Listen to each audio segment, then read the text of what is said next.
At this table sits the Assistant Town Administrator, Jennifer Sanders James, Select Board, Amy Parsons, Jane Nevin Smith, David Phil, Molly Keegan, myself, Randy Iser. At that table, I'll let Amy Fighten do the introductions. Okay, here in the Finance Committee, we have Pam Haag, myself, Amy Fighten. We have Peter Matusko, Harry Vondolowski, Paul McCretsky. We have Michael Mason at the end, and Gage Spank Maples right in front, and he's our intern. Thank you.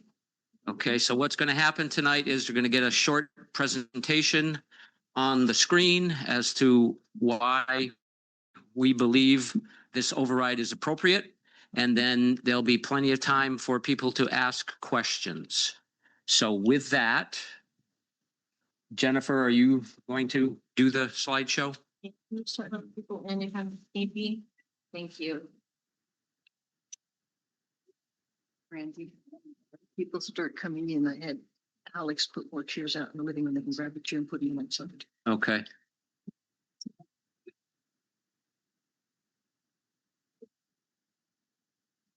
There's a couple of seats up front if you need them. And apparently if somebody else comes in, there's chairs outside that you can bring in here and come up front where everybody wants to be.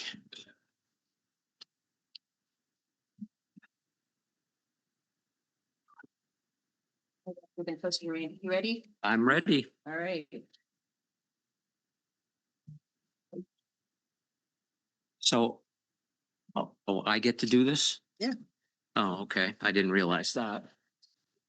All right. So why do we need why an override is being proposed for fiscal year 2027? And what you see on the screen is what I have in front of me. I'm going to assume that I don't need to read it verbatim, but last year we tried for an override. It did not pass. So now we are back again. And for fiscal year 2027, the override is needed because of rising costs in wages, health insurance, inflation, public safety staffing, all of this exceeds the Proposition 2.5 limits that we are allowed to tax at. What we want to do is preserve essential services. The override aims to maintain the core municipal and school services, including education, fire, police, public works, and administration. And we would like to restore and stabilize the budget. The proposal partially retains previous service reductions and stabilizes the operating budget to improve residents' quality of life. And also we're here for transparency and informed decision-making. Budget materials and tax impact calculators provide clear rationale and financial implications for voters. Okay, so as I said, last year's override did not pass. That was an ask of $2.5 million, and it was defeated, as we all know. So this year, what's happening, we're going to have on town meeting, which is May 7th, we're going to have 3 options. So option 1 for $22,373,000 is the general budget. And that is a shortfall from level services of $1,005,114, but it is a balanced budget. Option 2 is an $850,000 override to reinstate $590,000 cut to the schools, restore 2 firefighters cut in the last fall, and restore 1 police officer. This is 62% less than the original special town meeting 2025 override ask, and this would be an increase to the tax rate of 5.3%, and we'll have numbers later that will help you understand what that means. And then option 3 is an additional $650,000 override, which would maintain level services and then add 1 additional firefighter. This is 33% less than the original 2025 override ask, and this would be a total increase to the taxes, adding option 2 and option 3 of 9.4%.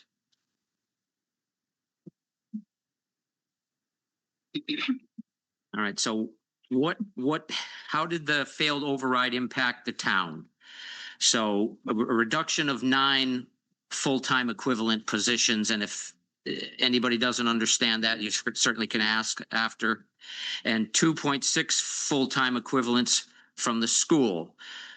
These reductions have been felt across all town departments. We laid off 2 full-time firefighters, bringing the staffing to dangerously low levels. I'm sure we've all heard of what happens when there's a fire in town, that there's not enough staff to fight it efficiently and safely. We have a vacancy in the deputy fire chief position. We eliminated a DPW building maintenance position, eliminated permit coordinator in that's the building inspector's office. Council on Aging director vacancy, human resources assistant, DPW labor vacancy, elimination of a public safety dispatcher, and I already mentioned the 2.6 school vacancies. So I don't need to say that again. All right, so there we go. The structure of the 2027 fiscal year 27 override includes 2 ballot articles offering voters flexible funding levels for municipal and school needs. As I said earlier, the first override purpose is $850,000. That targets the schools, the fire department, and the police department, ensuring that those essential services remain stable but not fully funded. The second override of $650,000 is to retain services for the DPW, general government, debt and interest, as well as providing additional funds to the schools and the fire department. And transparency and accountability, funding amounts are linked to specific outcomes to improve transparency and allow voters to assess benefits clearly, and that stuff will be spelled out later on as well. So option 1, as I said, is the omnibus budget or the general budget. That's the $22 million that is balanced. But that reduces current level services by $1.5 million. And that equates to a $640,000 cut to the schools, which would eliminate 10.6 full-time equivalents. Reduces extracurriculars and athletics, and it would have a huge impact on preschool and special education.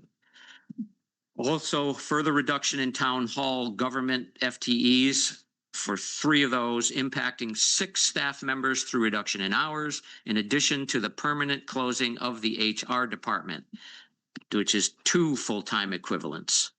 Further reduction in public safety full-time equivalents, 1.5, impacting 4 staff members, increasing overtime, losing a grant writer. We have maybe 3 people in town that are good at writing grants, and we're going to lose one of those. And that's not well, none of it's good, but that's definitely not good. Further reduction in DPW full-time equivalents, 2 of those, including the building maintenance, and culture and recreation reduction full-time equivalents, 0.5, impacting 2 staff members. Option 2, which is Article 8 on the town meeting warrant, $850,000 general override. So this is a recommendation of the Finance Committee to have a single override amount for $850,000. The Select Board is recommending an adjustment to the distribution of the amount to include $50,000 for a police officer in addition to the fire department and schools, while remaining at the $850,000. So just to clarify that, Finance Committee recommends $850,000. They wanted $640,000, I believe, to go back to the schools, and $210,000 to go to the fire department. Select Board discussed it and thought it would be a good idea to rearrange the numbers a little bit and give $50,000 of that to the police department Again, keeping it at $850,000, which equates to $590,000 to the schools, $210,000 to restore 2 firefighter positions and other things, and then 1 police officer for $50,000. And why does this work? This option partially retains funding to 3 critical departments while recognizing resident concerns about maintaining a lower tax rate. The Finance Committee believes this approach balances service restoration with tax impact consideration and represents the most practical course of action at this time. And next slide. All right, so you're going to see basically what I just said. This is reiterated up there. You can see all the numbers and where the money is going to. You're not on the right. Did I go too far? There you go. Sorry. And I apologize, the eyes in the back of my head are not working this evening. All right, so that should be straightforward. Just again, a reiteration of what I just said. And we can go to the next one. So this is option 3, Article 9 on the town meeting warrant, the additional $650,000 for a total of $1.5 million total override amount. Keep in mind that these are 2 separate articles. They will be voted on differently or separately. So you can vote for 1, you can vote for 2, you can vote for none, whatever you feel like is appropriate at town meeting. We're just explaining to you tonight why we think this is necessary. So again, we're talking $650,000. And what this will allow is to restore funding and retain staffing to the DPW, general government, and culture and recreation, as well as providing additional funding to the schools and the fire department. Why this works? The select board has voted for a 2-tier override option.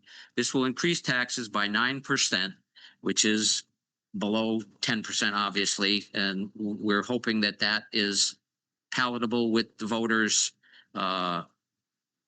so that we can get all this money. We really do need it. So. All right, so the key uses of the $650,000 for this of the second override.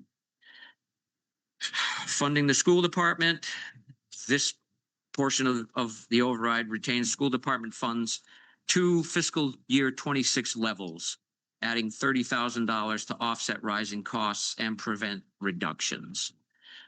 Public safety, funding adds an additional firefighter to 2 firefighters already added in the first override for a total of 3 firefighters to improve coverage, response times, and staffing compliance in public safety services.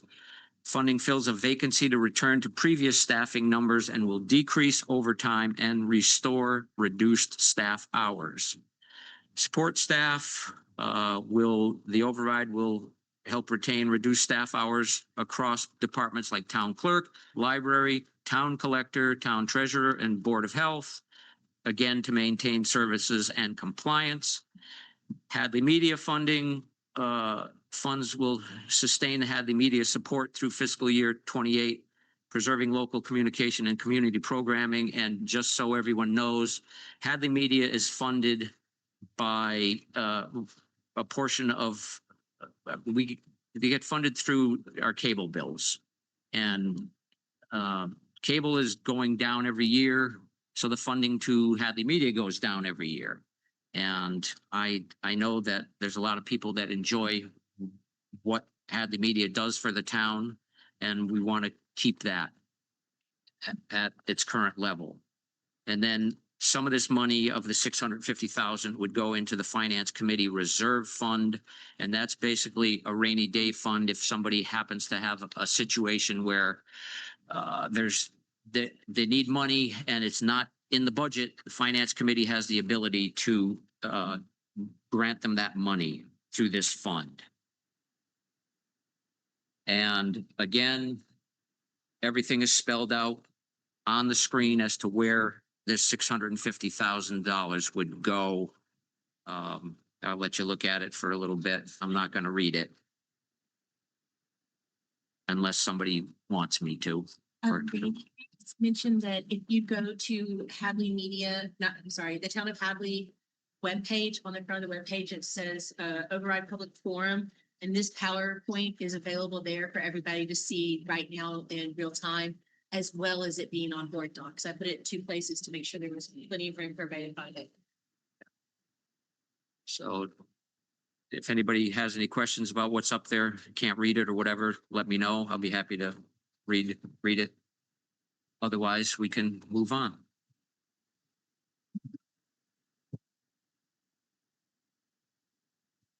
All right, so what you see is the impact of the $850,000 override. The left-hand column gives you assessed value, various assessed values of housing in town. So we've got 4 different ranges here, just so you can kind of get a feel for where you might fall into the category and how much it would, how much it would increase. You get an estimated annual increase line and an estimated monthly increase line. And again, if you have any questions, let me know. If you can ask questions about it later if you'd like.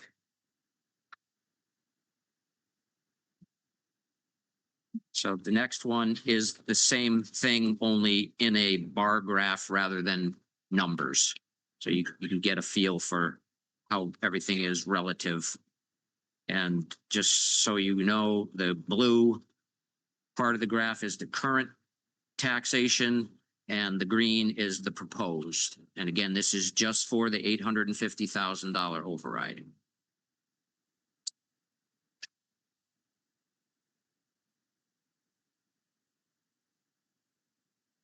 Right, so this slide is the impact of the full $1.5 million override. So it's the 850 plus the 650.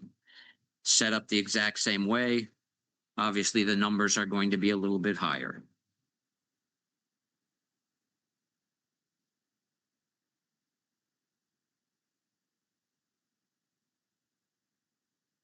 And then the next slide is the bar graph version of that.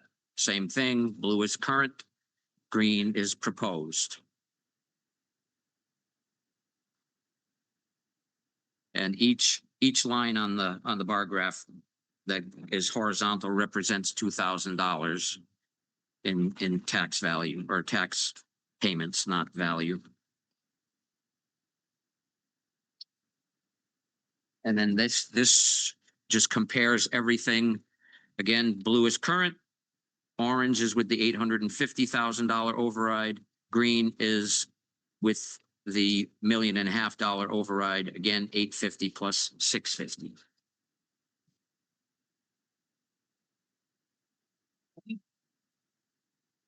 Ready. So just want to see what I got here. So in summary of what I just talked to you about, the purpose of the override is to balance service levels, fiscal health, and property tax impacts for the community. The first override focus is to support schools and public safety. Second override is to stabilize funding of essential services, retaining staff levels, addressing long-term obligations, and enhancing service resilience and capacity. And again, we are trying to be as transparent as we can be to let you know where this money is going to go and why we need the money. And then upcoming meetings to be aware of: next Wednesday at 7 o'clock here, we're going to have a public forum for the annual town meeting. Basically, that is, we will go through the warrant and allow you folks to ask questions. We will not be debating things. We save that for town meeting floor. May 7th at 7 PM is the annual town meeting at Hopkins Academy. Childcare will be available. Registration is recommended for the childcare. Watch for a sign-up link. And then May 19th is the annual town election. And then June 2nd would be the special town election for the override, which is the ballot version. An override has to pass 2 times. It has to pass at town meeting and it has to pass at the ballot. So we're assuming that we're going to, some of this is going to pass at town meeting and we'll have a need for the special town election for the override on June 2nd. With that, Mr. Phil. The one benefit that, can you hear me on this? Yep. The one benefit that came out of the failed override attempt was it forced us to take a hard look at how we do things in town. And one of the things that I think I can speak for the whole board on this, that we want to be clear on is those efficiencies that we realized by outsourcing things, payroll, benefits, et cetera, by combining positions, by eliminating HR. We don't have any intention of bringing those things back in-house. We found that we could do it cheaper or better by outsourcing it or going a different route. And that failed override forced us to look at that, which was the one benefit that came out of that. And so this is not to restore those positions that we eliminated that we found we didn't need or we could do better elsewhere. This is simply to stop the bleeding from losing other critical positions, more firefighters, teachers, town hall staff, et cetera. So I just want to be clear, this does not bring back everything. Anybody else on the select board have anything they'd like to offer at this time? Finance Committee.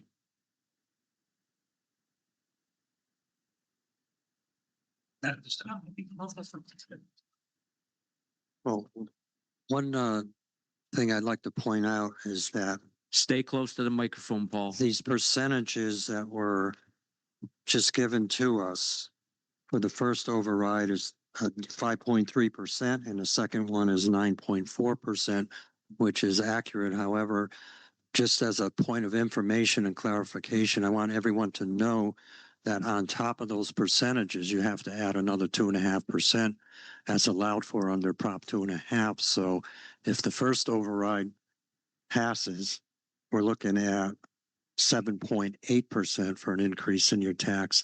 And if the second one were to go through, we're looking at 11.9%, close to 12% of an increase. So keep that in mind when you're making your decision. And the other, that's a comment. The other one's actually a question because I don't know about the rest of the Finance Committee, but I haven't seen this until tonight. And one question I have is because the second override, what you call override number 2, is the smaller of the 2. Now, what if that one passes and the one that the Finance Committee endorsed for the 850 does not pass? Because I see you have a list of where you're going to apply the additional 650, but have you thought about that scenario at all? It's up to town meeting voters, I guess. Yeah, so That the, will be in addition to, right? pardon? That will be in addition to. It's not 650. It's 850 of the Finance Committee's recommendations, and then the Select Board recommended going for a full 1.5 million. So the way that one will be written is in addition to. So if you vote for the 850, want to stop there, you don't vote 650. They're not 2 separate numbers. It was written that way for the slideshow, I guess, to try to make it clear that the town select board isn't asking for a full 2.3 million again, like they did the last.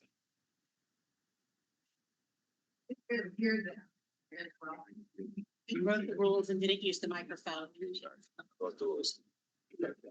So the town council will write the ballot questions for us and we will try to clarify the articles, but the 850 is based upon the finance committee and the select board agreeing upon that as the initial override.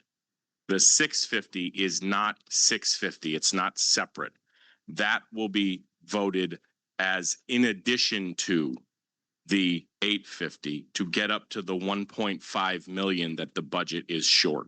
The reason that it was written that way is so that it wasn't written 850,000 for an override, then 1.5 million for an override, because we figured folks would add those numbers together and we'd end up right back where we were last year, and people would think they're voting for a $2.3 million override. That makes sense? And if the 850 doesn't, sorry, and if the 850 doesn't pass, there is no 650. Right. That's it. Like if 850 doesn't pass, you're done. Jennifer, did Lisa give us language for the ballot yet? No, we just did this last night. It's gonna take a couple days for ballot questions. And just for your knowledge out there, Lisa is Lisa Mead, Town Council. And we can try to work with Hadley Media to put together a video of the ballot questions explaining what that is and publish it on Facebook and on Hadley Media's channels so that the public will have plenty of time going forward to see the questions and be able to study them and then ask questions if need be. Right, Alex? Thank you. So one more real quick thing for those of you who weren't at the last buy board meeting. This is how we ended up here. Two multi-tiered overrides are inherently complicated and they're very difficult to explain to voters. I don't want to speak for the finance committee, but I believe I heard one of the finance committee members say the other night when we were in this meeting, that very thing. We need to try to keep it as simple as possible. And that was likely, correct me if I'm wrong, why they wanted to do a single override for 850,000. Select board disagreed, and there was good discussion and communication. And the point was made that we are short in this upcoming budget a full $1.5 million, which will require more layoffs and more cuts. That will get us back to basically level. So the select board wished to proceed with asking for the totality of that cut to get us to $1.5 million. That unfortunately puts us in the situation of figuring out how to uncomplicate this two-tiered approach, because now there's no other way to handle it. There are two overrides requests that are going to be presented to you, and we are going to work with town council to do the best we can to try to make it as clear as possible. But please understand that I believe South Hadley just did this, and they did a tiered approach. Obviously, drastically different numbers we're talking about here, but one of the things that we did learn, we reached out to some of the folks in South Hadley, and they did hear that it was hard to understand. It was complicated. Folks didn't necessarily understand what they were voting for. So what we're trying to avoid as much as possible is folks walking into a ballot booth or walking into town meeting, being confused and saying, forget it, I'm going to vote no on everything because I don't understand what I'm voting for. So we're going to do the best we can with it because these are the marching orders that we have. So as simply as I can make it, there, as Randy mentioned, there are three choices. The first choice is I vote for nothing. I'm not supporting any override. And that means that the cuts that have been made, the budget is balanced. And by July 1, all of the cuts that are presented within the budget will happen.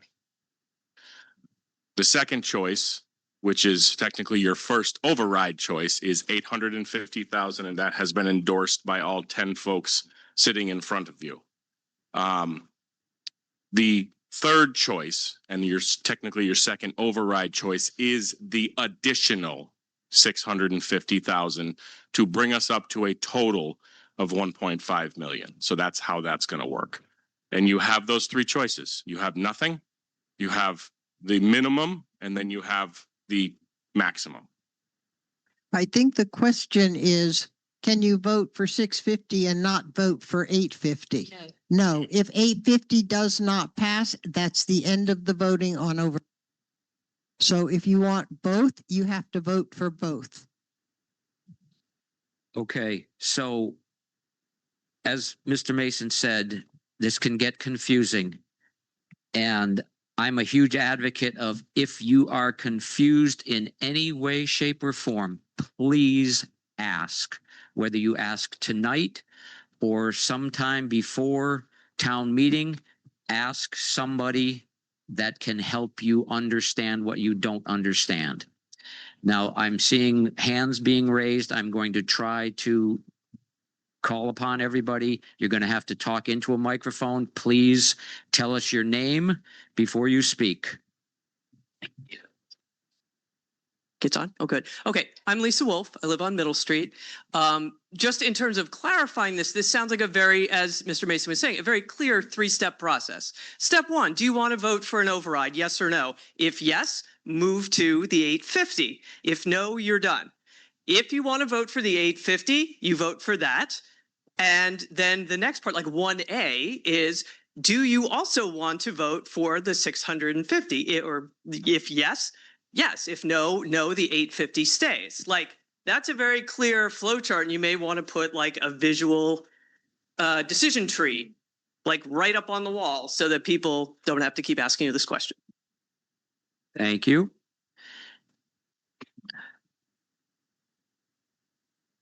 Allison Donteveman, 25 East Hadley Road. In addition to that part of the flow chart, I'm wondering about the first option. So we have to pass a budget to fund the town. So if you are hoping for an override, the maximum override 1.5, whatever you're hoping for, you should still vote for option one, is my understanding, because if we vote for no for option one because we want the override, and then both override votes fail, we don't have a budget. Is that correct? Yes. Thank you.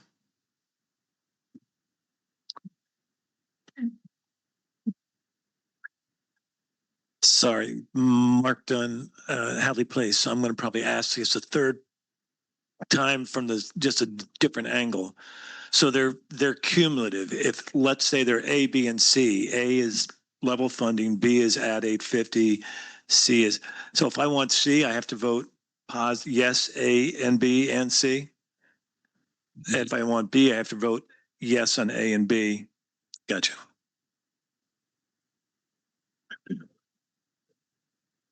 I'm actually working on it.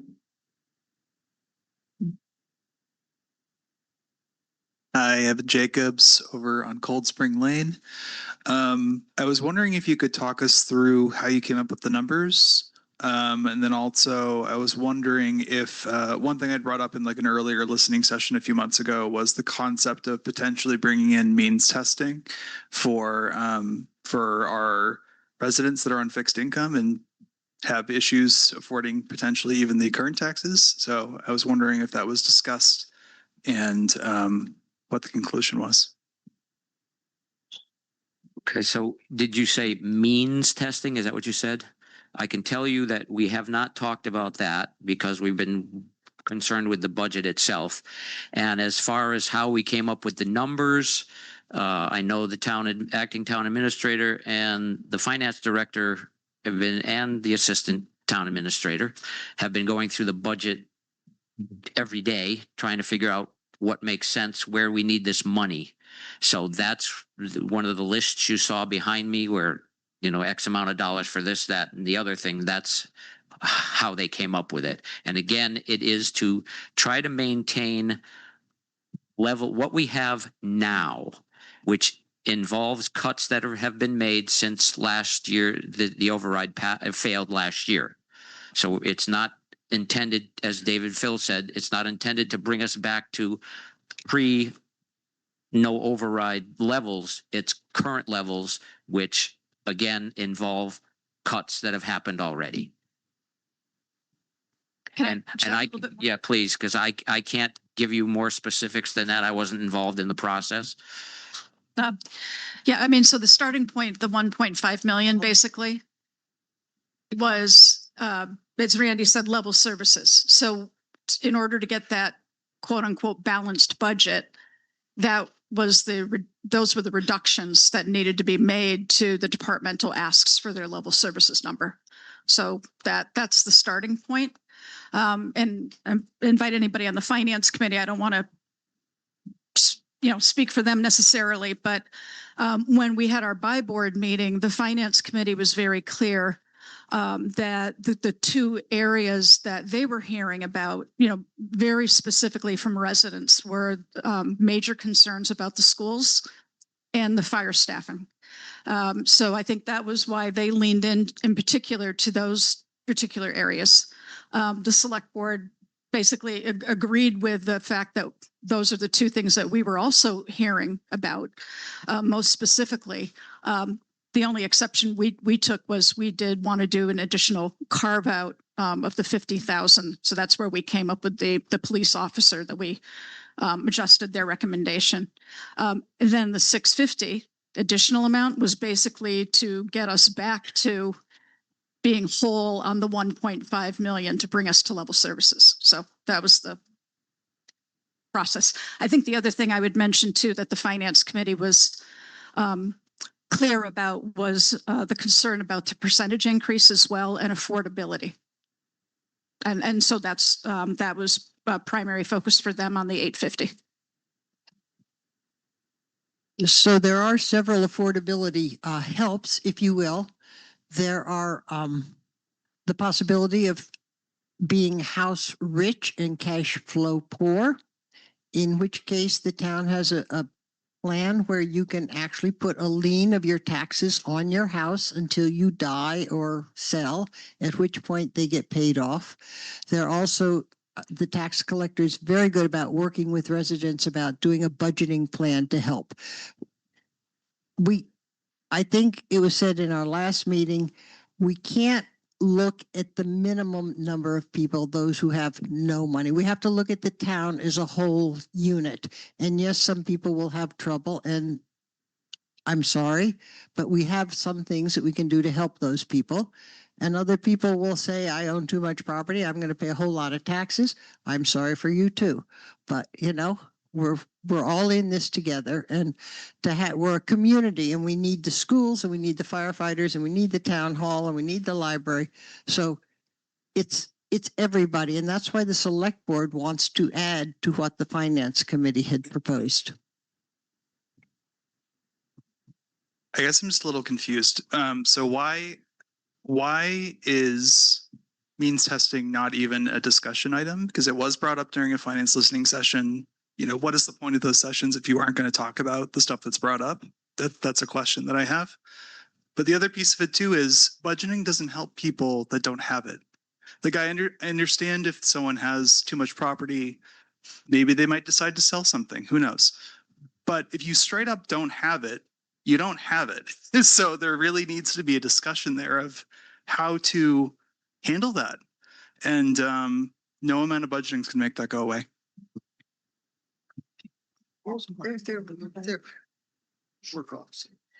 So we do have some tax work-off programs. There's a senior tax work-off program, and then there's also a veterans tax work-off program where basically you can volunteer hours in town hall or the library, in any department really, and get credit towards your taxes.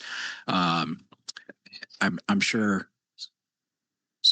Yeah. Yep. And there's one for lower income people, but as far as means testing, I'm sure the assessor or the collector will correct me on this if I'm wrong, but I don't believe there is under the law a means testing approach that can be taken, because the reality of mass law is if you don't pay your taxes, eventually the town takes your house, no matter whether you can afford it or not. That's just what the law is in town. Fortunately, we don't have very many of those in town, or very often, I should say.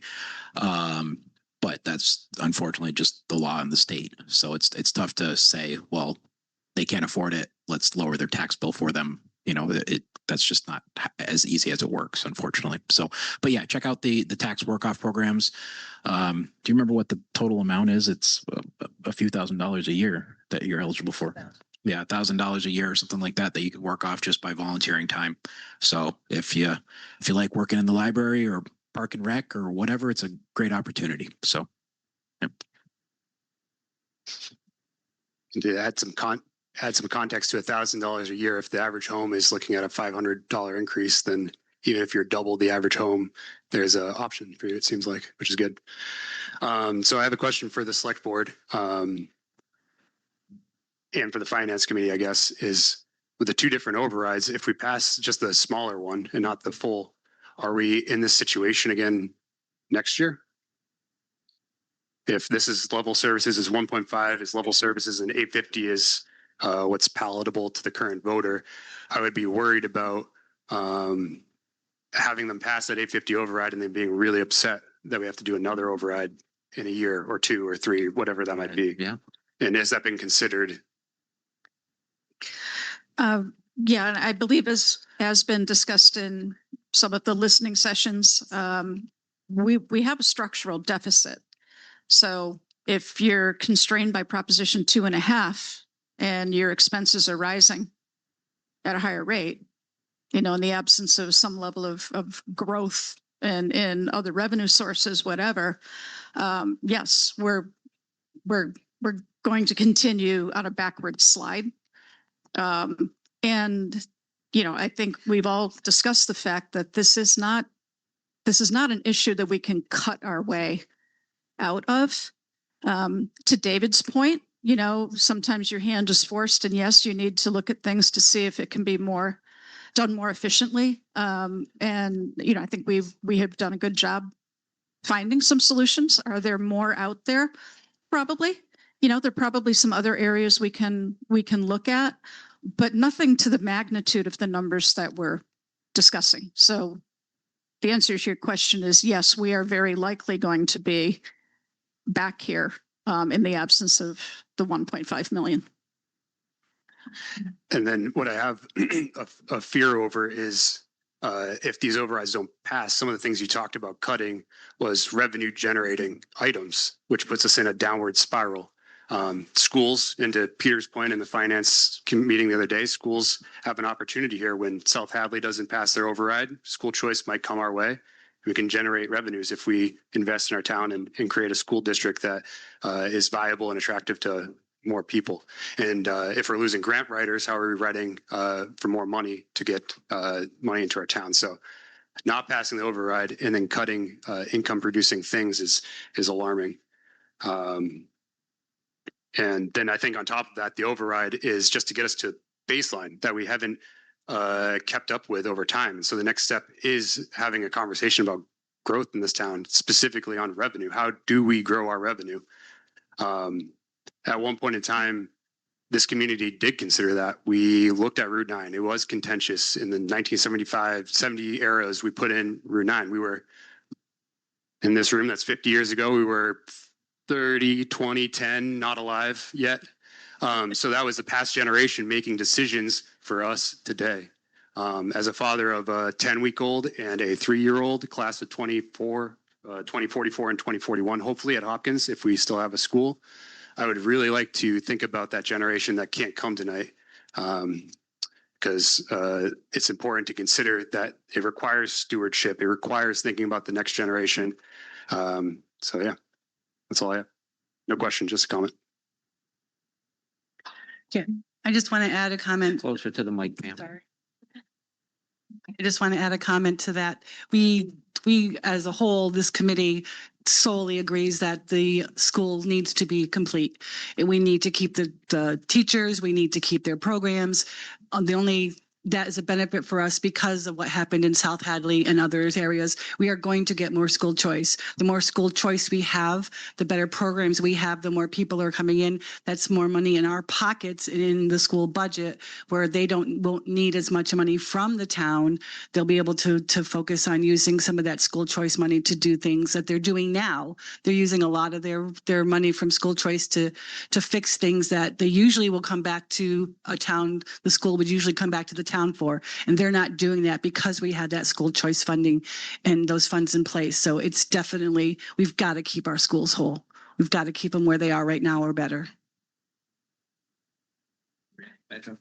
Sure. One thing I just wanted to address real quick is I've seen a lot of comments about, well, we bought a new dump truck or a new police car. And that's what put us into this situation. It's not the case. Under Prop 2.5, we're limited to a 2.5% increase year over year. If you look at the inflation rates over the last however many years, it's never 2.5% or less than 2.5%. So every year we're losing ground and we're limited by the 2.5%. The biggest driver of asking for the original override was we had almost $1 million in unforeseen healthcare insurance increases that we have absolutely no control over. So when the health insurance premiums go up, we have to pay them. We have employees that depend on them, their families depend on them. It's part of their union agreements. We don't have a choice. And we've heard a lot. Well, why didn't you plan for this? No one can plan for an unforeseen $800,000 or $1 million increase that's sprung on us. And then midway through the premium or through the policy year, an additional increase on top of that. So if you look at that $1 million increase over the last year, that's most of the override that we're asking for. So it's not a dump truck. It's not a police car that put us into this situation. It's just overall cost increases across the board. So. John Edwards, 3. We can hear you. It works. John Edwards, 3 Hawks Meadow. I'm just curious when the last revaluation was done of real estate in town and whether that might be a mechanism to change the overall levy in town. That was this year. Does anybody know the answer to that? Change levy. Value is comes out levy. Yeah, that's true. So, Jack, the levy is the levy. And if we can levy, if the levy's $20 million, and I'm just throwing numbers out there so we can talk, next year we can increase it 2.5%.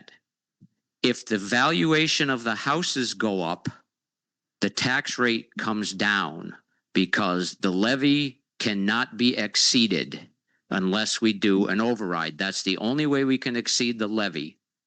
So we could have an increase of $1 billion in real estate value and the tax rate would go to, very, very low.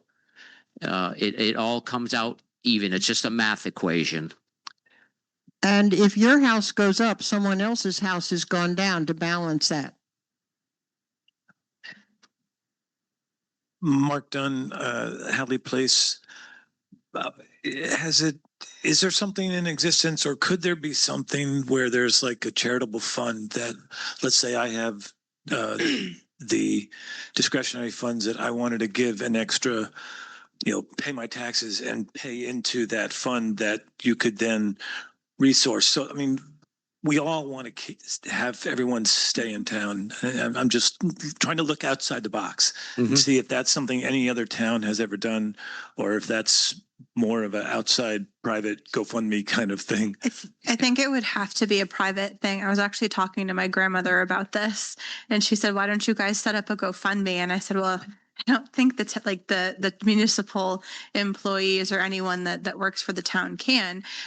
However, if there was, a church group or the senior center has like the Friends of the Senior Center, you could do like the Friends of Hadley, create your own GoFundMe and then have a small group of people getting the word out to do that. But that's unfortunately not something that can be done by municipal employees.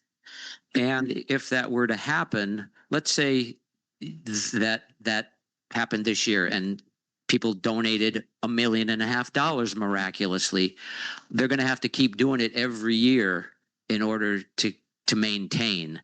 So it sounds like a great idea, but it'd be really difficult to manage, I think.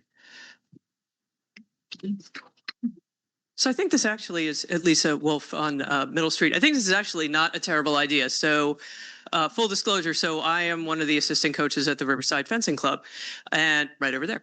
And so what we do every month, every session is all the members pay into the membership. And whatever is left over is what we call a flexibility fund. And so if you can't pay for your lessons or you need to do something, there's a little bit of money that is available to do that. So taking your thing, but not $1.5 million. But let's say if we were to get together and people could donate $10,000, and then you can't pay your entire tax bill, you petition and you say, hey, I could really use, I worked at the library, I worked off $1,000, but I still need another 500.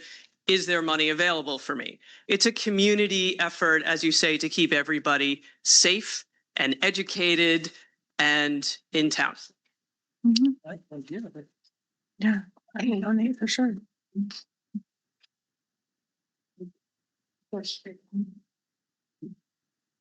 Hi, Fidel Solano. So just to add to your comment, last year this override failed. We're hoping that it's going to pass this year. My question is this: if it fails this year and it failed last year, what are we doing as a town or people to generate revenue? Because we're not talking about, every year is just override, tax, override, tax. I think the mass turnout that we had last year was pretty dominant of like what the town wanted. So I have not seen a slide or a conversation of here's other ways that all the smart people in this room can generate revenue to the town. There's a lot of powerful brains in this room and resources that can say that failed, this is likely going to fail, but we still don't have a line item or agenda. Here are the top 10 ways that we can raise money as a town. Cool. I would like to see that because I'm going to tag on to this gentleman right here where I have a 15-month-old son at home right now. And we just continue to talk about, oh, let's just recreate the new cake with a new override and reword it and spin it, which I'm not saying is good or bad. But what are other towns doing to generate revenue? Because we have a revenue problem. And I don't need an answer, but this is just something that we could talk about. We're going to try, we're going to talk about this one because it's definitely necessary. So I'm sure you'll hear several different comments about it. So revenue comes as something that will increase the tax base. That has another term. It's called new development. Hadley has for a long time wanted to limit development. We didn't want a lot more commercial. We didn't want big box stores, but stores and new housing produce more income for the town. That's the easy answer to the question. We need to change our mindset. I'm not saying we shouldn't have all the land that we have in agricultural reserve, but I think we need to look at some of our zoning and how we are allocating land. There is several proposed developments. They do not happen overnight. From the time they see the planning board until somebody is in paying taxes is probably 4 years. They're happening in this town, but they're not here right now. So until we get that, we are trying to maintain the town in a condition that we have all known and grown to accept and expect. And I hope you will all understand this and share it with your neighbors. So new growth is critical, right? And the ways that we raise money in the town is taxes, vehicle excise tax, real estate tax, permit fees, meals tax, rooms tax on things like hotels, cannabis tax, the local option there.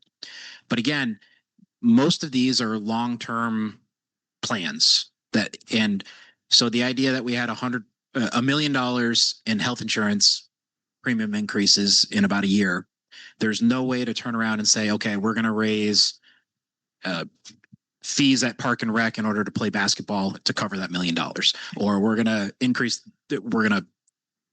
raise the building permit fee 1,000 times to cover that cost. There's just no way to do it. So long-term growth has to happen, which is development, which is an increased tax base. We've looked at all the fees that we charge on building permits and plumbing and electrical permits, all those kind of things, and they're pretty much maxed out what we can squeeze out of them. But we need growth. We need people remodeling. We need people building in town to raise that money.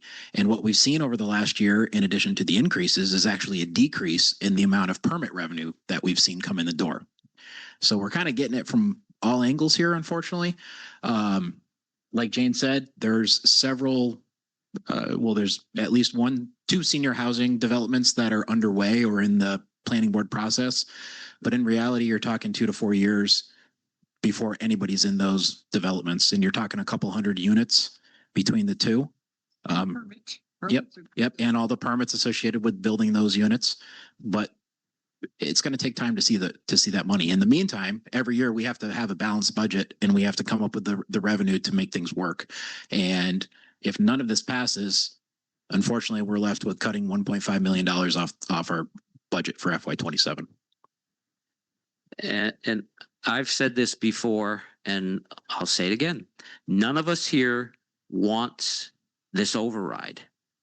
We all have to pay taxes. Every one of us up here is a taxpayer in this town. And I don't wake up in the morning thinking, how can I raise my tax rate today? I want to pay more. To your point, revenue is necessary. And as has been said, it's a long-term thing. We cannot force developers to come into this town and build houses or build commercial buildings. We can only hope they will come in. And part of that hope is, as Jane said, making our bylaws more palatable to these developers. But for the short term, we have no choice but to ask for this override. And you said something about other towns. How are they raising revenue? If you look around, every town around us is in the same boat we're in for the exact same reasons. And, David alluded earlier, we get accused of doing things and it's all our faults. Well, either there's hundreds of idiots running all the towns around us, or the problem is real. You have to decide which you want to run with. I would also say we are not going to be of interest to developers if our town starts going the downward spiral. If our schools start losing school of choice and money, if our DPW doesn't keep our reputation for having the best roads in Western Mass, if those things change, people are going to say, maybe not Hadley. They're having problems right now. I don't think I want to go there. So this is even more reason to pass this override. We'll get you in a minute. We got somebody in the back. And Hi, Barb Anderson, Shattuck Road. Just a couple of things. I do want to vouch for the DPW because I worked in home care for several years, and I can tell you for sure that Hadley has the best roads because I've driven through many towns and I always was very happy to get back home. And there's some really bad ones. And just the general condition. I just wanted to bring up a point that keeps kind of running through my head with the whole fire department cuts. Obviously, I want that my kids went through the Hadley schools. I want them to be successful. So I don't want more taxes, but I want to support them. But I also think about the fire department and how stretched they are. I keep thinking about, a risk, insurance companies are going to notice risk. If they notice risk on, people that live on the coast or whatever. At some point, somewhere along the way, the insurance company is going to say, you don't have adequate coverage in your town. We're going to raise your rates. I just keep thinking that this may be happening because if I can't get my fire out of my house, and it goes, to me, it just is something that people need to think that might be happening. And those rates can go much higher than what this override would cost us. So just a thought. I'm going to this gentleman, then Paul, and then the nice lady Okay. in front. Thank you. Thank you. Hi, I'm Mike Schultz, live up on Rocky Hill Road. Just to counter your point, Mr. Iser, I would gladly pay higher taxes to fund the fire department and the police department and educate our kids so that we keep our community healthy. I feel like it's a no-brainer. This is a no-brainer that we would take care of our community. And my question to you all, I don't know anything about the corporate tax relationship. We have these multi-billion-dollar corporations like Amazon drives on our roads every day. They drive on our roads to make money in our communities that we're paying money to. Why can't we tax Amazon? Why can't we tax Whole Foods? Like, what's our agreement with the corporations who are already here? Home Depot, Whole Foods, Target, whatever, Trader Joe's. Can we raise taxes, their taxes? Do they pay taxes to be here? Or I don't know anything about it, so I'd love to hear more. Thank you. Go ahead, David. So the easy answer for any businesses that have real estate here, yes, they pay taxes here. Or if they have trucks that are based here in Hadley, they pay vehicle excise tax on those vehicles. Just for coming in, delivering things, no, they don't. But I believe one of the articles on the warrant is to get rid of the big box restriction that's been on the bylaws for quite some time. And I know over the last 7 or 8 years that I've been involved, there have been people from large stores, chains, think Costco, BJ's, things like that have reached out and said, we would love to put a store in town, but we can't because of the bylaw that's on the books. So there's things like that, small changes we're making over time. Think if we could capture all those people that go shop in West Springfield for everything because they go to Costco, right? And they go to all the stores that are around there to make it a weekend, one-stop shopping. If we could retain those people here in town and bring them into our restaurants, the meals tax, the hotels tax, everything that's associated with that's how we generate revenue in town. But there's no way to tax the Amazon van that drives through, unfortunately. I'd love to put a toll booth right on the bridge. So I will also add a little bit into that. So there is something in that, we can do, which is we have a single tax rate, which means that the businesses and farmers pay the same rate as residential. And then there is such thing as a split tax rate where you move the percentage, you move the needle over. So businesses and farmers would pay a higher percentage. The only issue with that is some of the very large box stores can say no. And then it goes into arbitration, and then we end up having to pay for all those legal fees anyway. And at that point, it's just not worth it. So that's kind of why a single rate has pretty much been adopted in our town, with the exception of, I think my first year on the board, we did a split tax rate, which was coming out of COVID, and that was a single year thing. And also with the single tax rate versus a split tax rate, the levy is still the same. So you're not, people say, oh, just do a split tax rate, and then we'll get more money. No, you're just shifting the percentage where residential could be a certain, 10% and the corporate would be, 15%. So it doesn't give us any more money. It just shifts the percentage. And then the large box stores can say, no, I don't want to. And then they appeal it and then we have to pay. So there's that. Alive. Okay, Paul Benjamin, 35 Newton Lane. I'd just like to say that Put it next to your mouth. Speak up. Paul Benjamin, 35 Newton Lane. My apologies. This is a crisis that started years ago when inflation overtook 2.5. And in the recent years, it's gotten worse. This past winter, I'm sure the budget for every single snow removal in the valley is way over. I don't know what ours is. I'll bet you it's 100,000. 100,000 over. Okay, yeah, all right. Diesel fuel. All of the town vehicles, with the exception of a few of the police cars probably, are diesel. $6 a gallon. I don't know what the town pays, but it's probably close to that. Not much. Okay. Every delivery truck that comes through this town does that. If you don't think there's a tsunami of increased inflation coming at us for this year that we haven't even been hit with yet. So here's my concern. We didn't pass that other override. I supported it. If we don't pass an override and the full one this year, we are going to have dramatic cuts in our budgets. We're down to, I think, 4 people right now in the DPW under the director. 4 people. What? In the highway department. 4 people for all the miles that we control here. This town is going to have a serious problem. And there's a domino effect when you do this. It's not just insurers, it's people who want to work for the town, it's people who want to live in this town, it's the people who are doing school choice. We get almost what, $2 million for school choice right now? Yes. I'm sorry, how much? 1.2 million. That will disappear if we cut our schools. The time that it takes for a fire department to get to your house and how well they can help you put out a fire, the way we have that department right now, not very good. And they've done some dramatic, fire rescues and saved some properties. It's amazing.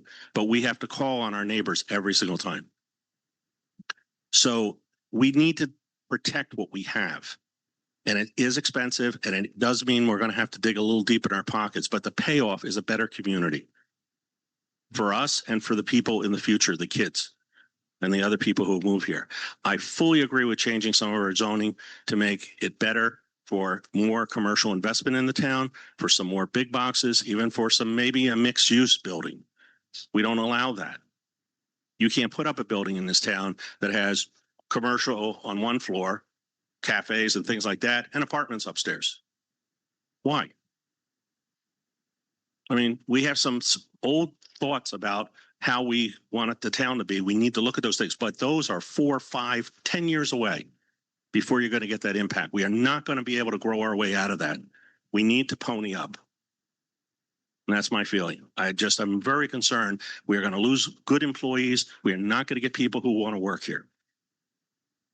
And we need to protect our town. Yeah, and Paul, just so you know, we are working towards a bylaw for mixed use development in town.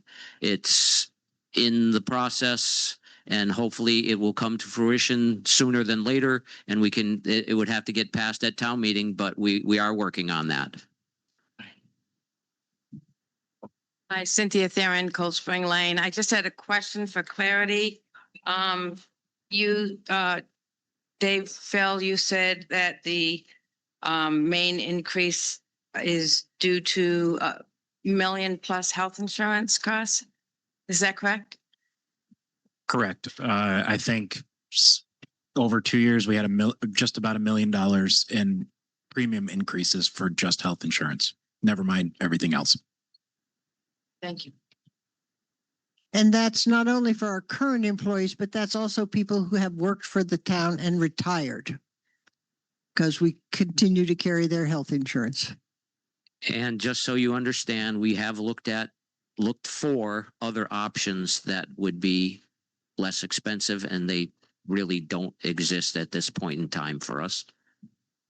And that healthcare was a permanent, it wasn't like a one-time thing.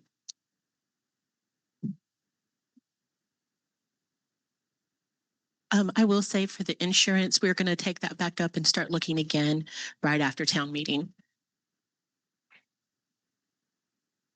Jennifer, this gentleman would like to speak. John Goth here, also Cold Spring Lane.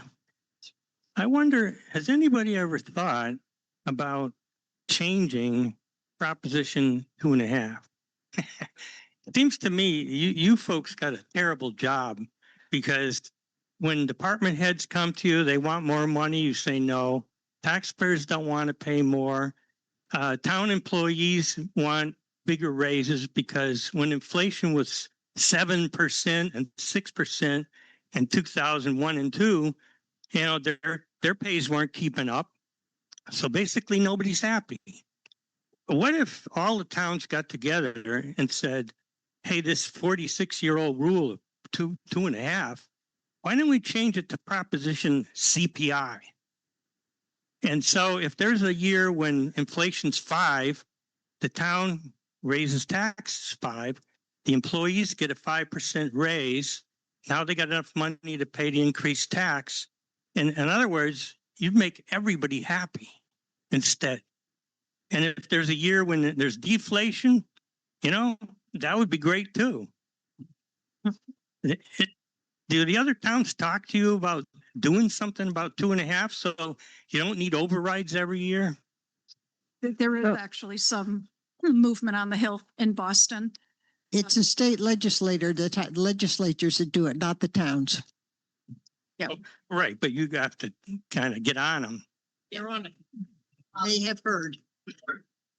Yeah, so just be aware of the fact that I believe a movement is starting to gain momentum because of the 351 municipalities. Again, everybody's in the same boat at this point.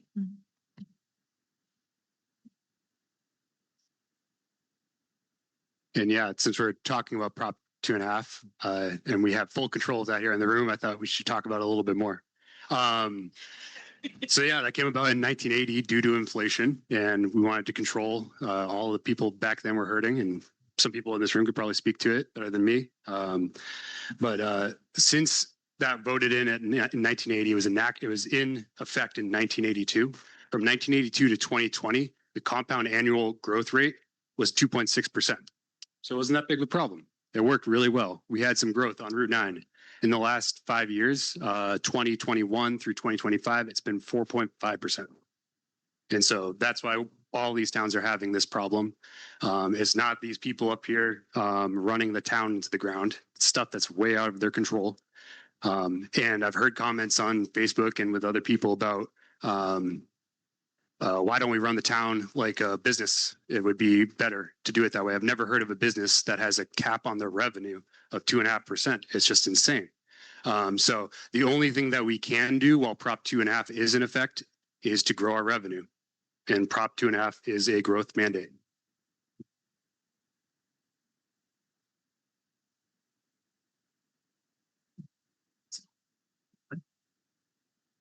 I'm Ken Parker from 118 Mount One Road. I want to speak about the good fire department we have. When a neighbor up the road of ours, house caught on fire, or the garage caught on fire, the fire department was there in a minute and a half. This was before the decrease, and they were able to save the house without any major damage to the house. The garage, they saved the main part of the house.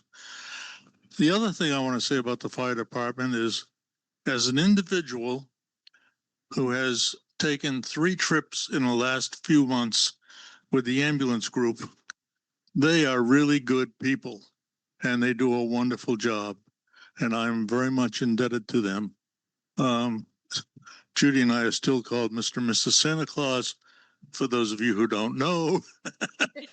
17 years we rode around on that big fire truck for Christmas. And those people are just wonderful, wonderful people.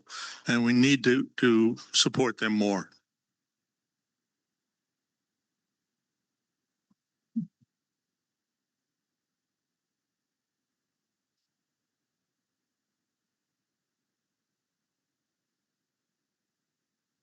Okay, Lisa Wolf, Middle Street. This is probably the last, swear to God, the last thing I will say about this. But I think some people have brought up some important points that we don't live in a bubble, right? Like this isn't just like Hadley and we're making decisions in isolation. What's going on in the larger, geopolitical situation there's a war going on, there's oil that's getting embargoed, right? Like we as a community need to respond to this as a community with the communities in our area rather than like digging into our own bunker here, right? I think that really does all of us a disservice when we try to pretend that we can make all of that go away by just focusing inward, right? Like we have to, as people have been saying here, we have to focus outward.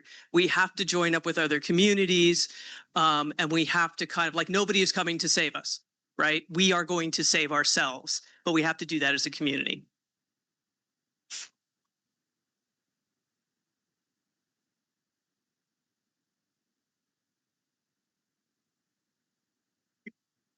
Hey y'all, Rebecca Hebe, Woodlawn Road. What are we doing to partner with local communities to save taxpayer dollars? Every community in Massachusetts is facing this budget crisis. What are we doing to pool our resources together so that we can save multiple communities taxpayer dollars and FTE and resources and ultimately prevent future overrides? You want that one? Uh, You got it. A regional. Yeah, thanks for bringing that up. And so we do have a number of intermunicipal agreements, they're called. So for example, we have agreements with the city of Northampton for weights and measures, the veteran services. We have a new town administrator starting in a couple of weeks. And I know that he's very keen on exploring additional regional efforts. We have looked into our police chief has led a task force. I don't know what you might be looking at, possibility of regional dispatch. So there are initiatives underway. We're working with the town of Amherst right now. We jointly applied for a MassWorks grant, or I don't know, some grant. It was on the one-stop system, but anyway, a grant to look at sharing a sewer line. So, thank you for bringing that up. We do currently have a number of things that we're already doing, but we absolutely need to continue to look for more ways to share. And sometimes we get a little bit of pushback when we talk about the R word, regional, because people get very nervous about doing anything with Northampton or doing anything with Amherst. But again, we can't have our cake and eat it too. We can't do everything, as Lisa's pointing out, have an insular attitude about the town of Hadley and expect the numbers to work in a different direction. So thank you for that. I would also like to say that there's an awful lot going on, like Molly just spoke of. How many of you people knew any of that before she just said it? The select board does. I was fascinated. The reason I joined the select board because I sat on them listening for other reasons, and I heard all the things they did, and I said, "This is fascinating. Our town does an incredible amount of stuff. I want to be involved." And there is an awful lot going on, and people just do not appreciate the work that goes into running a town, especially when you look at volunteers. I mean, we used to get a stipend that was taken away 8 years ago because the town didn't have any money then. And the select board was going to set the example. So the finance committee doesn't get us. We're all up here volunteering our time because and there's a lot going on, and we encourage you all to ask us. Don't assume, ask. We're all more than willing to talk. Just a couple of other shared things I wanted to hit on was we borrow building inspectors from Amherst and Northampton as well, rather than hire additional building inspectors. So when we have increased demand, they'll come over and do some extra inspections for us. When it comes to painting lines on the road, paving roads, things like that, guardrails, we purchased that through Franklin Regional Council of Government. It's basically like a group buy, so they get a better price. So we get a price per ton of asphalt. It's cheaper when you buy it with a whole bunch of towns together. So we do stuff like that together. It gives us cheaper prices than if we were just bidding the paving for the town of Hadley. And then I just want to throw just a little additional portion out on that. We have mutual aid agreements with our fire department, right? So that means that if something happens here, we have Amherst, Northampton, Belchertown. I think at one point we had Goshen here, Granby.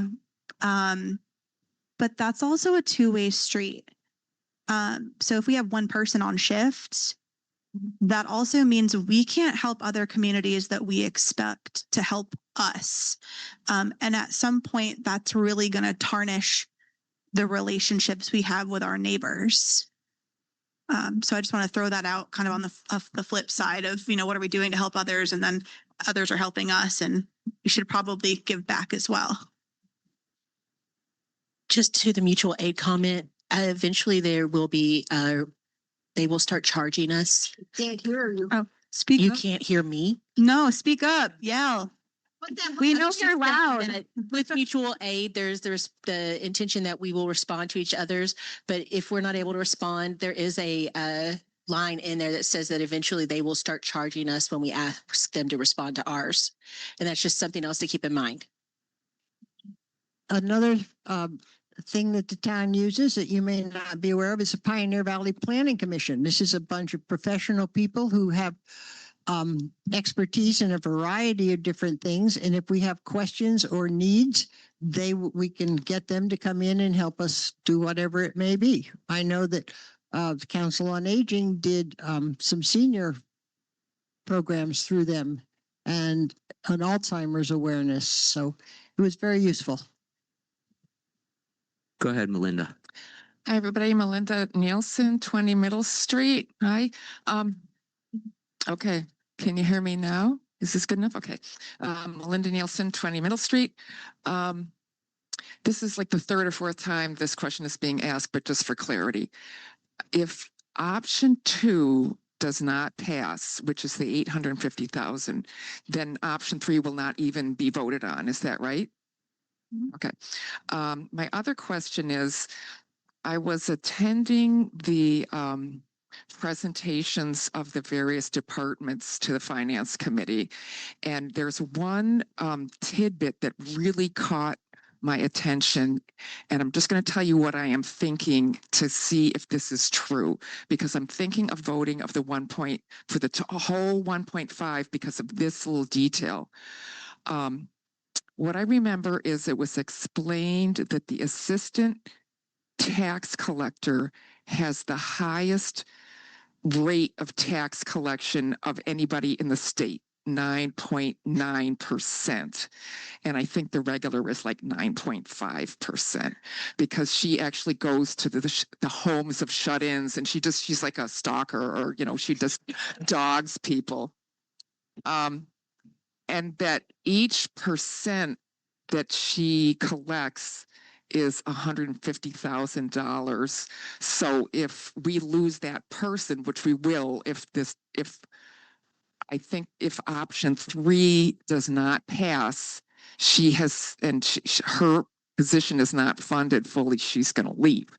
So if she gets 4% more, that's $600,000 that she brings into the town, which would just about pay for option 3. So it seems like a no-brainer to me, but did I get that? Am I getting that right? Is that how it is? Yeah, I think that was a point that was being made. I don't remember who made it earlier, but local receipts is several $1 million, right? So, I mean, everybody thinks about property taxes, but we have these local receipts. And so multiple departments are responsible for collecting all of the revenue, right? So obviously the tax collector's office is focused on property taxes, water and sewer bills. And they do a phenomenal job, the two of them. I mean, they're absolutely, their collection rate is astounding. And the interesting thing is when you talk to Sue Glowatsky, the collector, she will always give credit to the town of Hadley and say, that's who lives here. Yeah, we do a good job. We work with people, but it also is indicative of the kind of the class and the culture in this town of people wanting to do that. But you're absolutely right. And we have the same issue, I think we would argue, with the building inspections office, right? There's hundreds of thousands of dollars rolling through there. The fire department collects receipts. So yeah, I mean, wholeheartedly agree with you. We could be cutting our nose off to spite our face by losing these various positions. And just to dig into it a little bit more, what I remember is that the tax collector is going to be retiring soon, and she's been working with the assistant tax collector for 20 years, and it's like, what do you call that? A succession plan? And that person is just ready to step right into that job. But if we don't pass option 3, we're going to lose that person. And there's a number of positions in town where people have succession set up like so beautifully. And these unglamorous positions that are the pillars of the town are going to be lost. That's the way I was hearing it as I was listening to the different departments. That's correct. Jennifer, behind you.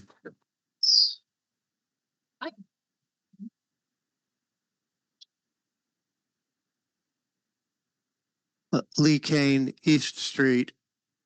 I want to appreciate all the select board and financial board members for the intelligence and the time you've put into this. I appreciate the place you brought us to, but I think you have two big problems.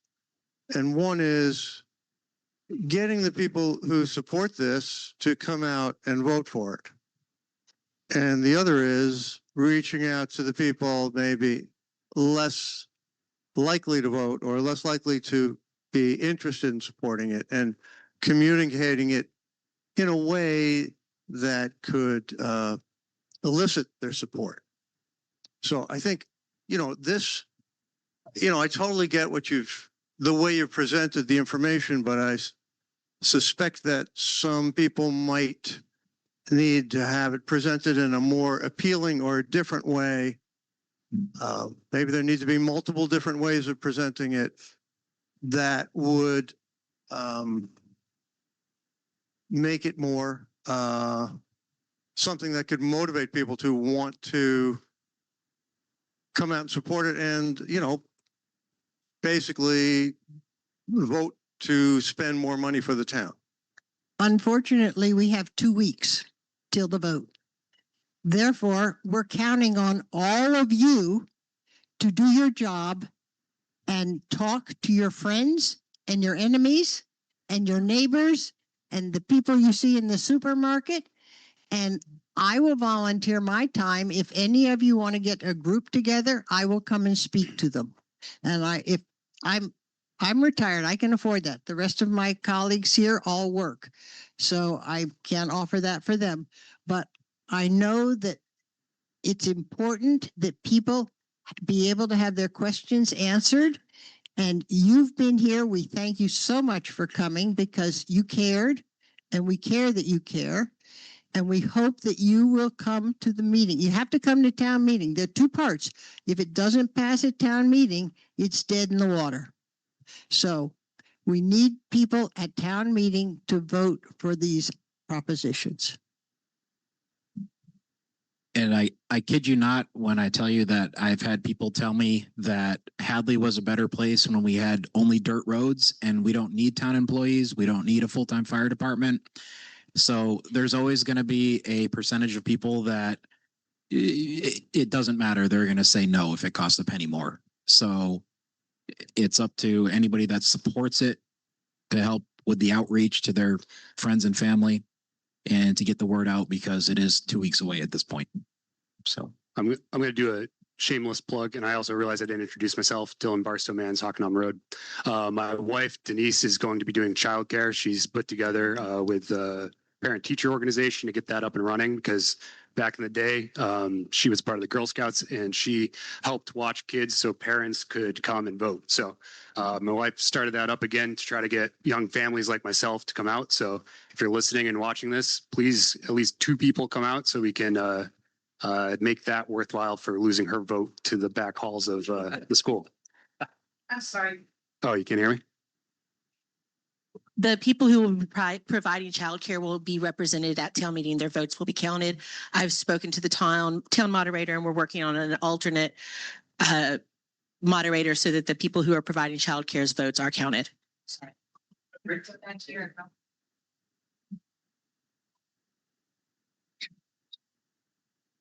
Hi, Annie McKenzie, Superintendent of Schools. And I just wanted to echo some of the sentiments that have been shared tonight. The schools have gotten an inordinate amount of support and positive attention. But I want to say, and I know this is probably hard to hear because I work in town, I don't live in town, so I understand I cost you money and I won't pay for the taxes. I do pay for them in my own town. But I want to say that all the support for the schools, so the schools are nothing without the entire town, without the support of not only all the people, but all of these departments. And I'll give you a couple examples and tell you that I've been the superintendent here for 12 years. Such an honor. I used to drive by Hopkins Academy and tell my love, I'm going to work there one day. And he was like, really? Did they know that? And lo and behold, for years before I worked here. So we benefit from public safety, not only for the obvious reasons, the safety drills we do every year to keep our children safe. but also because our students do internships with the fire department and at the police department. We benefit from having our roads taken care of for the DPW so students can get to school and families can get to school. Our students do service learning opportunities at Council on Aging. Some of the best times that they've had is playing pool at the senior center or doing other things around town.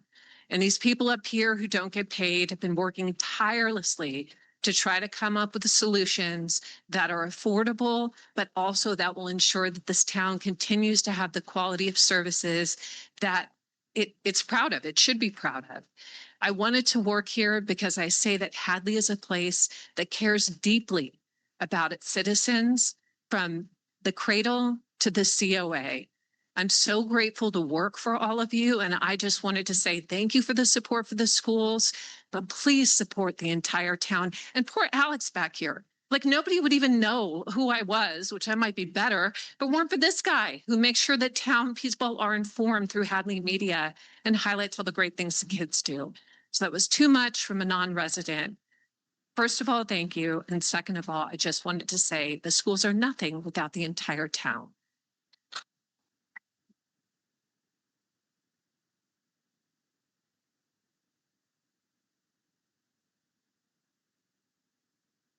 There's one lady right here since I'm back here. Okay. Barbie Anderson, Shattuck Road. I've been hearing bits and pieces. I think we're a bit preaching to the choir here tonight because I hear a lot of support, which is fabulous.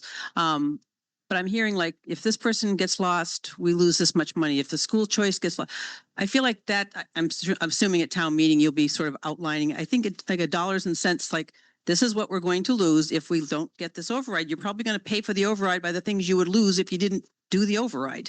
So I just think dollars and cents is what people want to hear. Some people they're not going to vote no matter what or vote for it. But I just feel like I just keep hearing these dollars and like we're going to get billed if we don't have municipal, the mutual aid or all these things that are going to cost us if we don't pass this. So I just feel like that's the dollars and cents type of thing that needs to be shared a little bit more. I think, I don't know if I've heard that quite so much. So until tonight.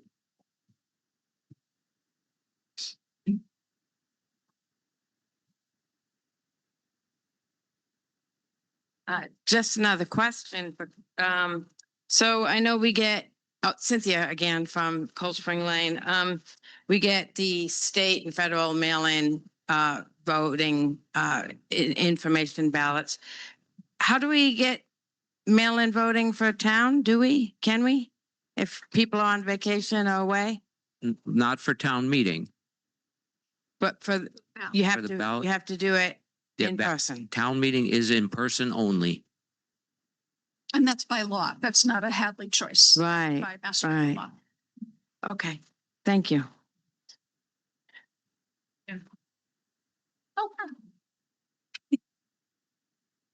I guess I should stand up. Sorry, Dave Hahn, 31 Stockwell Road.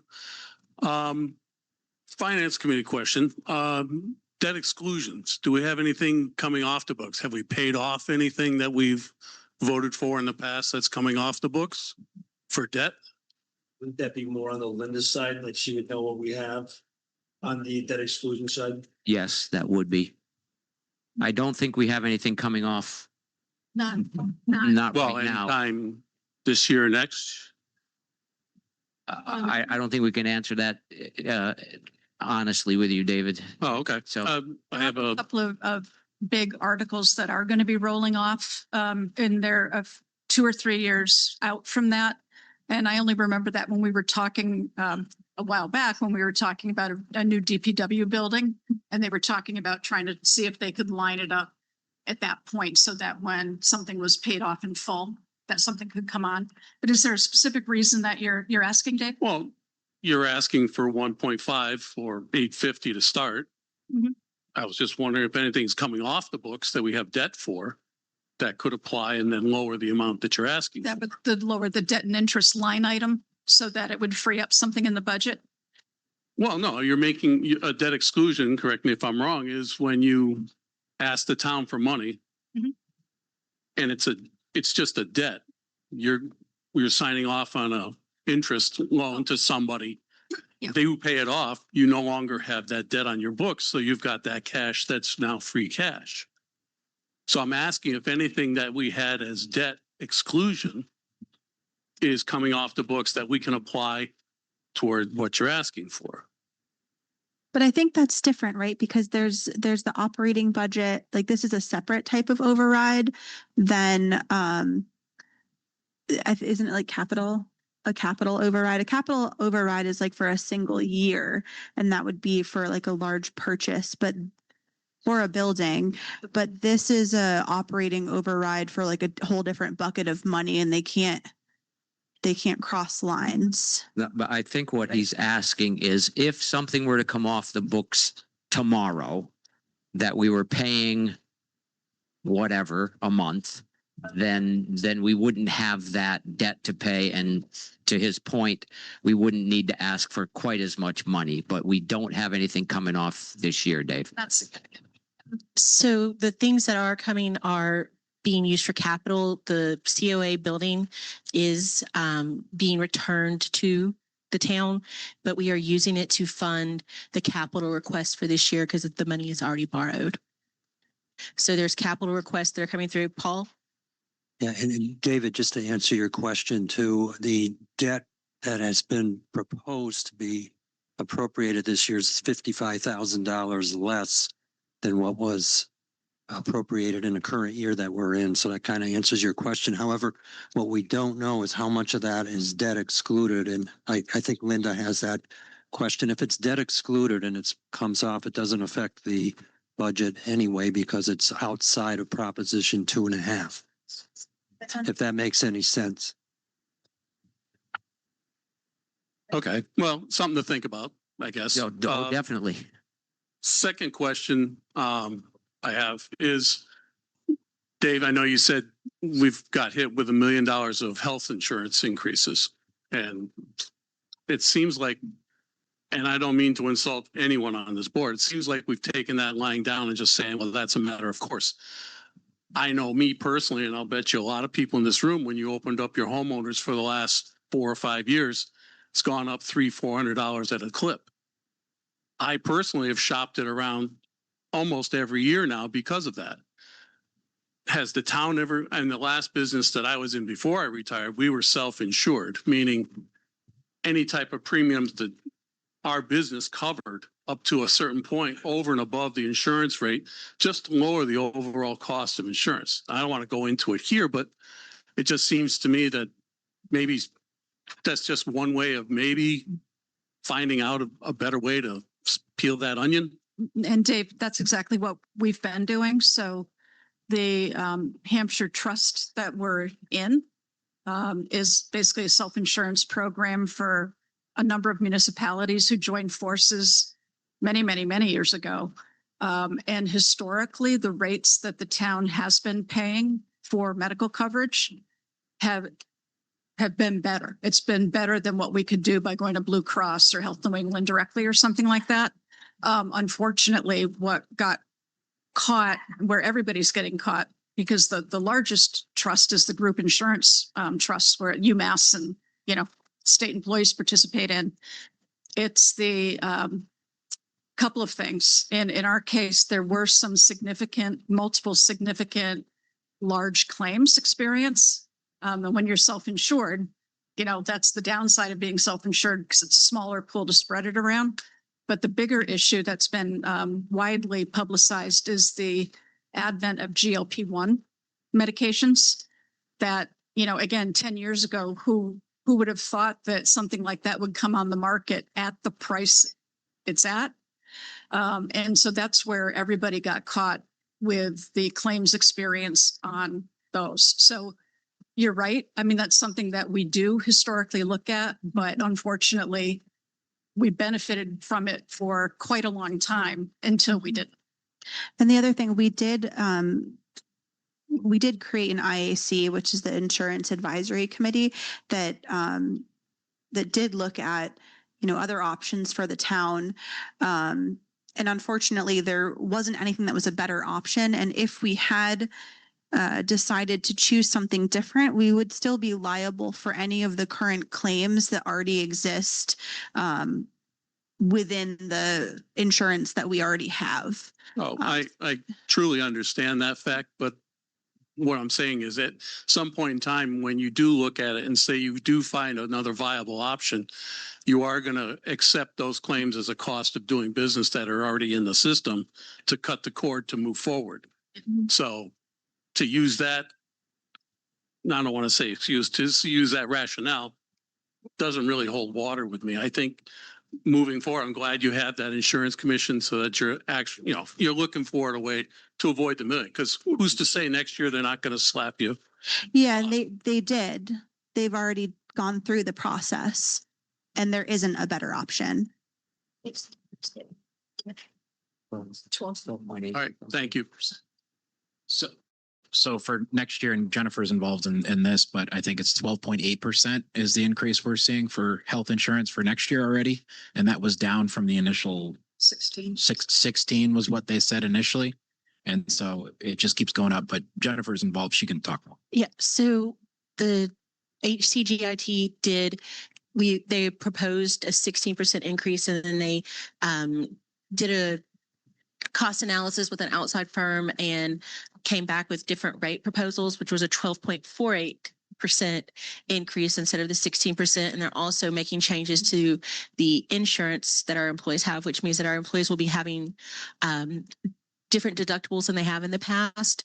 So every time a town negotiates for insurance or makes changes to union, or it makes changes to employees' insurance, the town then has to go into negotiations with each union to have the union accept those.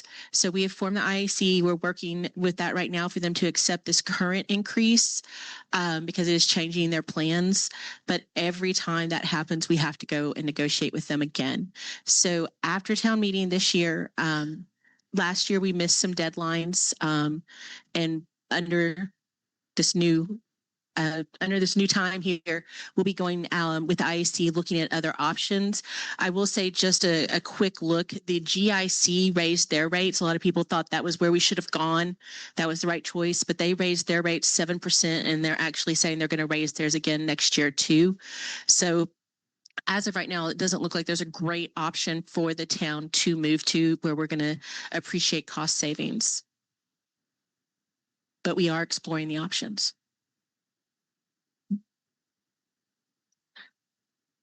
Time to go home. Anybody else have any questions or concerns? Just thinking outside the box, and you can slap me if it's a dumb question, but let's say our tax rate's $11 per thousand. So that makes it progressive. If I have a $100,000 house, I'm paying less than the guy. Is there any way to step that more? Like, so say under 300,000 evaluation, you pay 1050, and over you pay 1150, or is that not legal? I don't think that's feasible, Mars. Yeah, I don't think that would be allowed. Harry, did you want to say something? Yeah, I was just going to say there's a lot of concern about the huge increase in healthcare programs.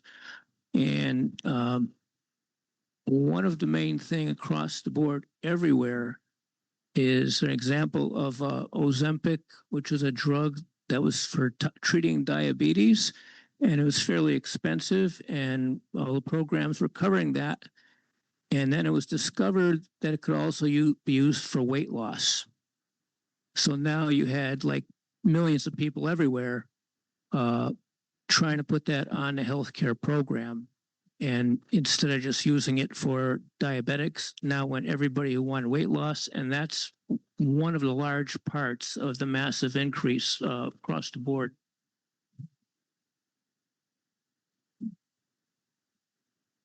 Okay. Sorry. Go. Is that a question about the health insurance? So I think someone mentioned that a lot of it is, I would assume, like pensions or just like previous town employees, and there's still some premium that's associated with that the town is paying. Is that true? Yeah. Well, the retirees can. Referring to home claims. Jane had mentioned earlier that the town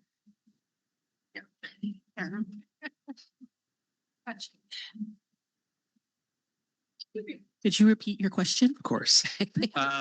So I was wondering, I had heard earlier during the conversation that some of that healthcare cost is for former employees of the town that are still receiving some level of coverage from the town.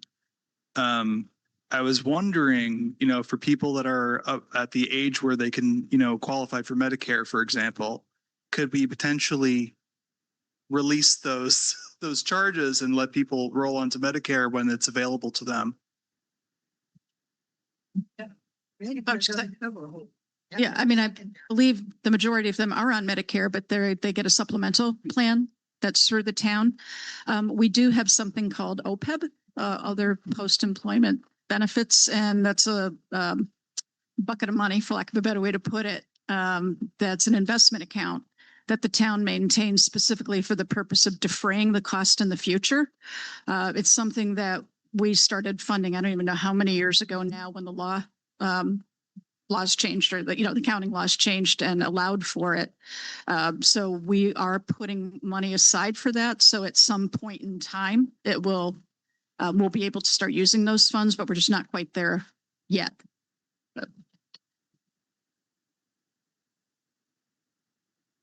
Okay, I don't see any more hands out there, so I think we'll conclude this session. I'd like to thank you all for coming, and as was previously said, please talk to whoever you can and tell them what you learned this evening. And if you didn't learn enough, ask any one of us up here. We will be happy to help you. Thanks again for coming. See you all at town meeting.